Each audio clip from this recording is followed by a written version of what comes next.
This question comes from verse 62 and 63 of chapter 2 of Shreemad Bhagavad Gita.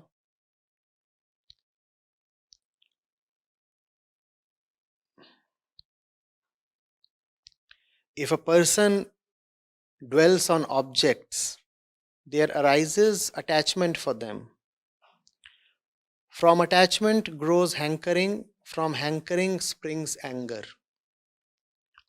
Then, from anger follows delusion, from delusion, failure of memory, from the failure of memory, the loss of understanding, from the loss of understanding, he perishes. So, questioner says, any two objects kept together in proximity and for a long period of time, they will get attached. We stay in proximity to our family and thus we are attached. Does it mean that to have a stable mind, one has to be close to no one? Even if I am close to the one who seems to be close to the truth, will I not get attached to him? It is not possible to be attached to the truth.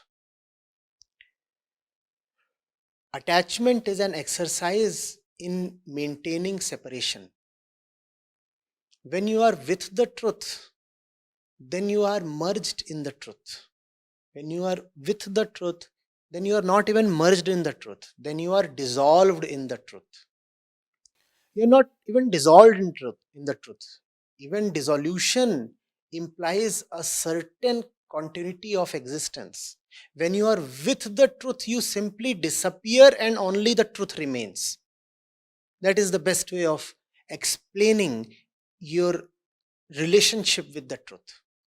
So when you say that when you are attached to someone who is close to the truth is even that bad, then you are expressing an impossible situation. The one who is close to the truth is verily truth himself. You cannot be close to the truth and yet be yourself. You cannot be close to the truth and yet be yourself. The one who is close to the truth is truth. He has to disappear and only truth has to remain. And if there is just truth, then how do you get attached to the truth? How are you maintaining your separate identity in spite of your proximity to the truth? How are you managing this miracle? It's an impossible question that is being asked. If you say there is a lover of truth, there is a representative of truth, there is a de facto personification of truth that I am close to and I feel attached to him, then you are lying. It just means that you are not close to him. Had you gone really close to him, you would have disappeared. The question of attachment wouldn't have arisen. Please understand the nature of attachment. When two things get attached, do they disappear into each other ever? Attachment means continuity of separation. Attachment means that the two, in spite of appearing proximate, would still be separate. They would appear to be near, but still they would continue to hold their separate identities. That is called attachment. That is why attachment and love are nowhere similar. Attachment is violence. Attachment is separation. Attachment is a grand conspiracy in maintaining a distance. Why do I call it a conspiracy? Because usually when there is a distance, you at least know that the two of you are distant to each other. In attachment, externally, you make it appear as if the two of you are so near to each other.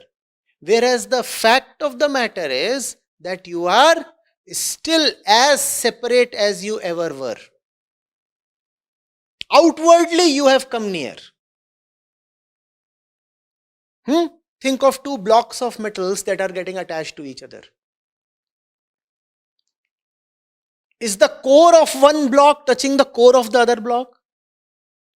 Only their surfaces are in contact with each other. So the relationship is skin deep. And that is what attachment is. A skin deep phenomena. Skin touches skin and you call it attachment. The heart never meets the heart. When the heart meets the heart, then there cannot remain two separate hearts. So there is no question of attachment then. Remember that attachment is not something of a half love. Attachment is really anti-love. You cannot even call attachment as some kind of an undeveloped or underdeveloped form of love. Attachment is actually antithetical to love. Where there is attachment, there can be no love. In fact, if there is distance and separation, then there is a greater probability of love.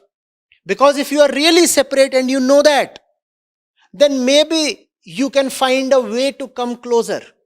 But when you are attached, then you feel as if you are already close. If you feel you are already close, why will you try to come any closer? Are you getting it? Now, the initial part of the question. We stay in proximity to our family and thus we are attached, fine. Does it mean that to have a stable mind, one has to be close to no one? See, as if attachment is closeness. Look at the two parts of the question. I stay in proximity with my family and thus am attached. Second, does it mean that in order to have a stable mind, one needs to be close to no one? What has the questioner done? He has presented closeness as a synonym of attachment. Very smoothly. You have pulled off a fast one. Such a subtle trick of the hand. See, attachment is bad. Does that mean I can't be close to anyone? As if attachment is closeness. Attachment is not closeness, sir. Attachment is separation. And attachment is very deceptive separation. Attachment is, I said, almost a conspiracy to remain separate. Attachment is no closeness. You say, we stay in proximity to our family and thus we are attached. As if it is some kind of law of nature. As if this is the first word that came out of Brahma's mouth. If you stay in proximity to someone, you will get attached. Why didn't you rather write that I stay with my family and I love them? I read not merely what you have written, but I also read what you have purposefully avoided writing. Like a hot knife passes through butter. You have tried to pass off this question. I stay in proximity to my family and thus am attached. But why? If you really are with your family, why couldn't you love them? Why are you attached? In your dictionary, is a family something that you are supposed to hate? If you're not supposed to hate your family, why don't you love them? Why are you attached? Why?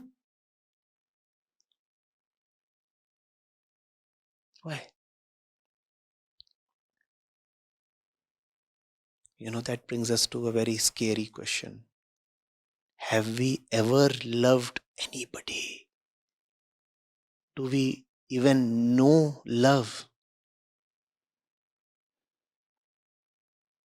Or all we know is some kind of a chemical equation, some kind of a superficial relationship?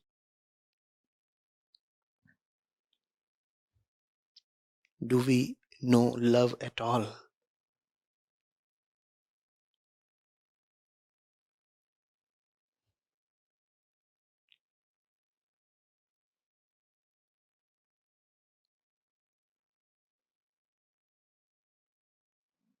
And if you do not love your family, why do you stay with them?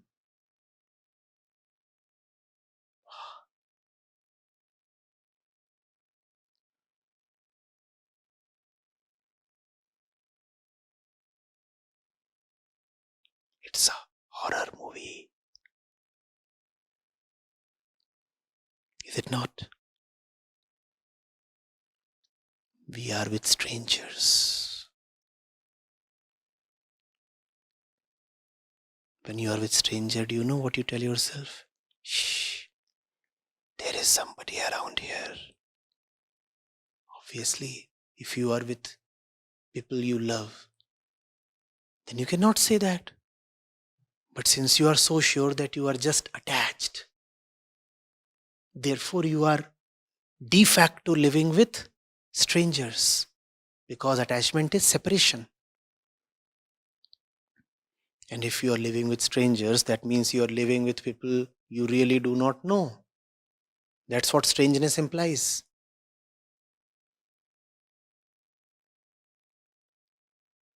Visualize that. 5 people in a house, and nobody knows the other 4. All of them are actually all by themselves.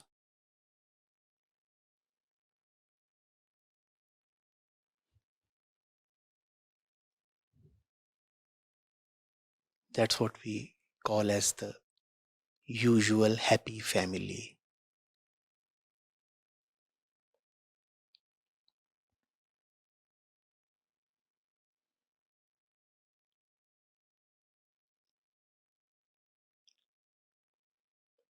Goosebumps?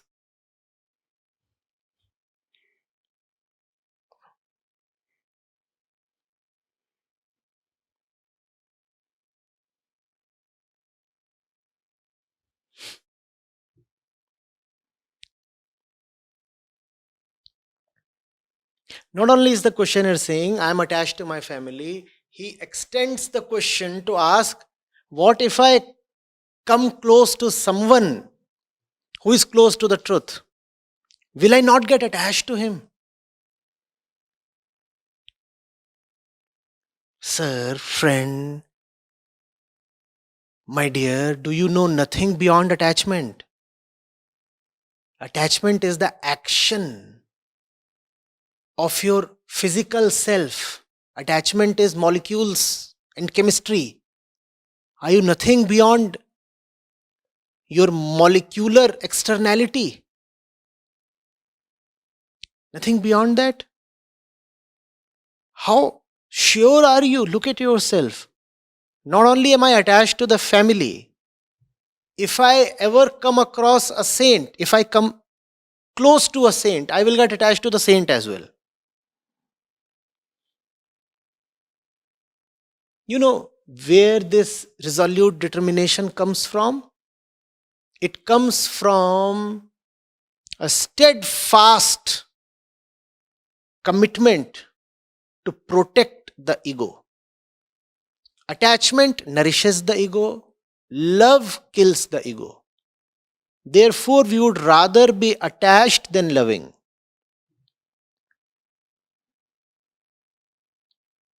The horrible part is, even when we come across someone who wants to teach us the futility of attachment, we get attached to him.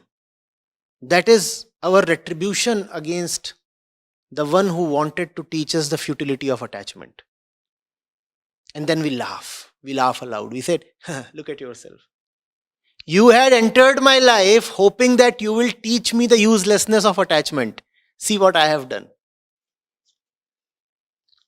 I have become attached to you.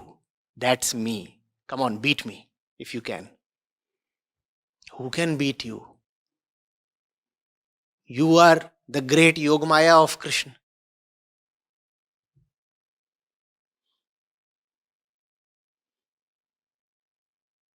You are indefatigable and therefore invincible. You will carry on and on. Saints and prophets will come and go. Your continuity takes no exception.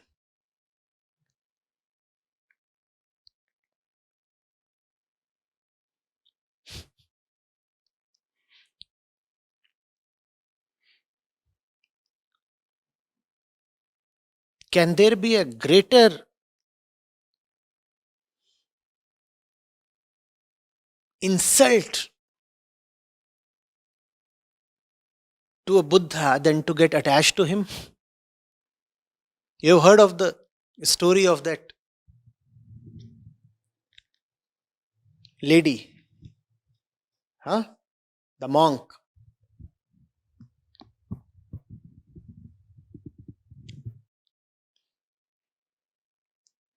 So she loved the Buddha, just that she loved the Buddha according to her own definition of love. No? Her personal concept of love.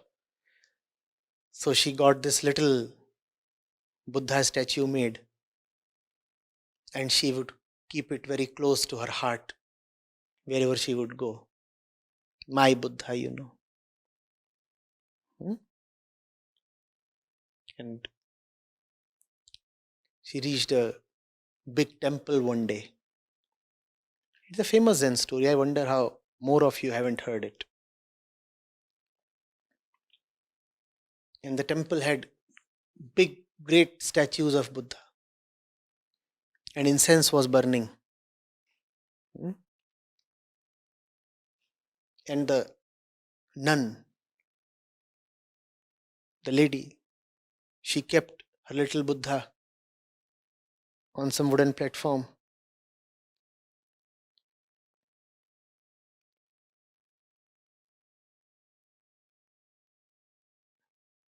And she found that all the incense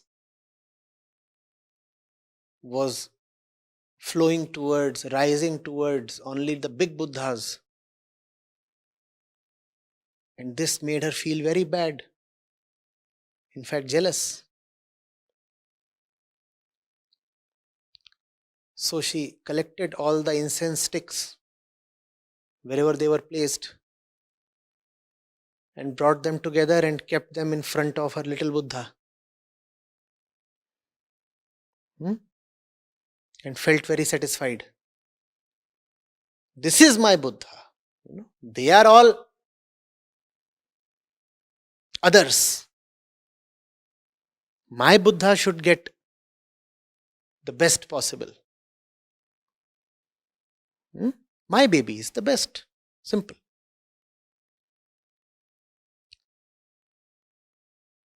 So after a while, all the smoke gathered on that little Buddha thing and made it all black.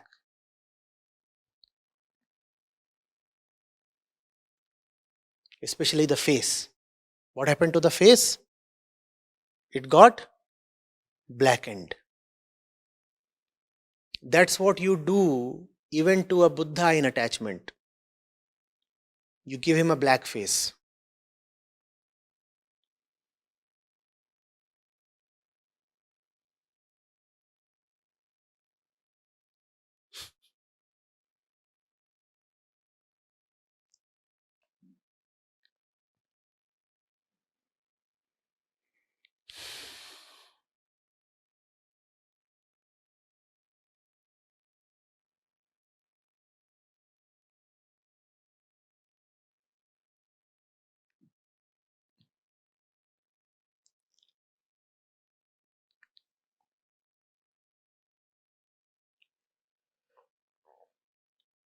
You've asked with that to have a stable mind.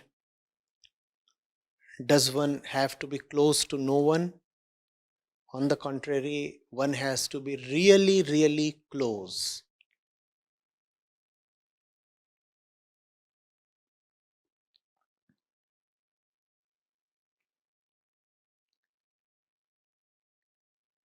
Real closeness is something that the ego cannot tolerate.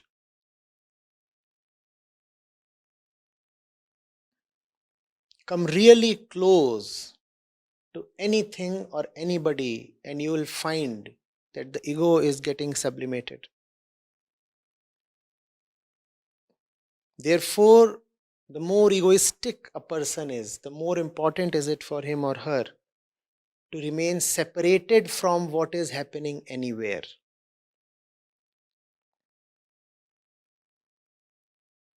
See what the verse says. It's beautiful. From anger comes delusion. From delusion comes failure of memory. From failure of memory, the loss of understanding. Do you see the kind of separation these words imply? If you want to stay deluded, the first thing that you will do is that you will allow the memory to fail, which means you will allow facts to be distorted in your mind. How do facts reside in our mind? As memories. And facts are the door to truth. Facts are the door to truth. If you do not want to come close to the truth, then you will have to first of all distort facts. You will have to distort facts and you will have to imagine facts. You will have to create stories, myths. That's what the egoistic person does. He separates himself from the facts, creates a separation, and instead builds up stories in his or her own mind. A lot of stories. This is what happened, this is what happened. Not only is there a case of selective amnesia, there is also a lot of wishful imagination. Things that actually happened are conveniently forgotten, and things that never happened are imagined as if real. To avoid the truth, you have to avoid facts. And to avoid facts, you have to deliberately corrupt your memory. You will say, no, this really happened, I remember. But the fact is, you are not remembering. You are deliberately imagining.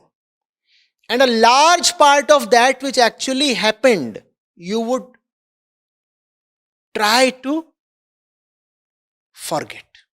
Not that it would somehow accidentally get deleted over the period of time. You would deliberately make it a point to erase the inconvenient portions of your memory. Failure of memory. From the failure of memory, the loss of understanding. And from loss of understanding, the fellow perishes. Obviously, if you are not close to truth, then you would perish. And understanding is another name for truth. Prajnanam Brahma.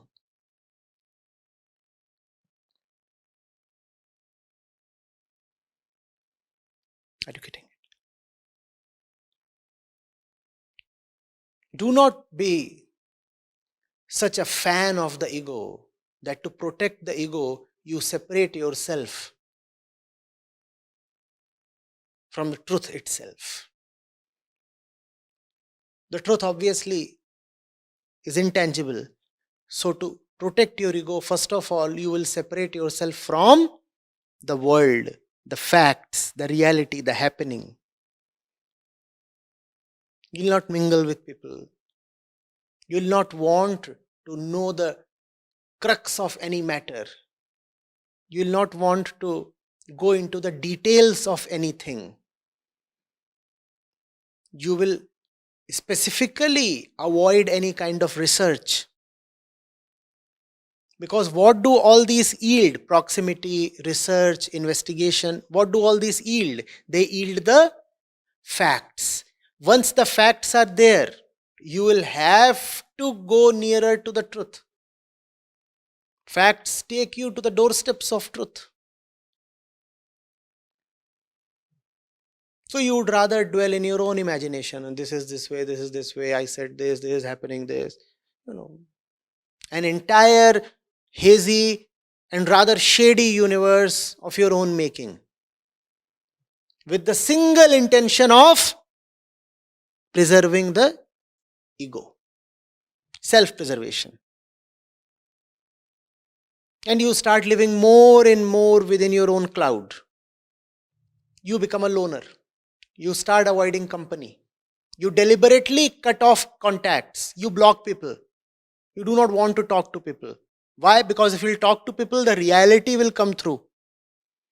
If you want to preserve your own fancy stories, if you want to preserve your own house of imagination, then it is very important that you do not talk to anybody. You deliberately remain insulated in your own little room. No, I'm not talking to anybody. This is a dangerous and poisonous conspiracy against oneself. Avoid this.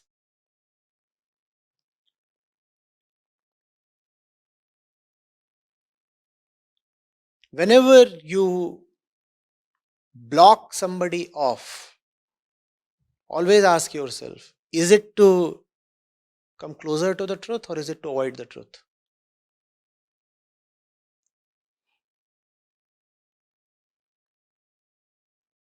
You might be surprised at the answer you get if the query is honest.